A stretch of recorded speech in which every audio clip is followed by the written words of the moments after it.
Hey guys, welcome back to yet another interesting video of Quick Guide, and in this video I am going to show you how to use the old photo enhancer of Snapedit.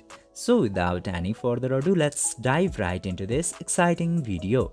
Now, in order to use the old photo enhancer of your Snapedit, you just simply have to open your Snapedit application at very first, and after opening the Snapedit, you will get to see a bunch of options into this home page.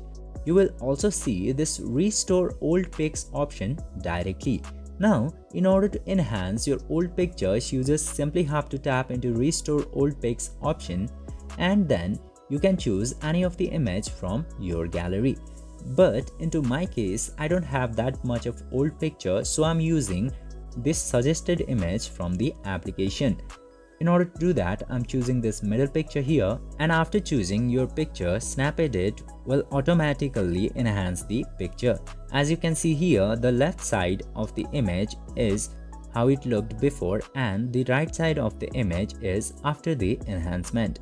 As you can see here, the difference is remarkable. And this way, you can easily tap to done button and you are all set. And this way you can easily enhance your old pictures using Snapedit.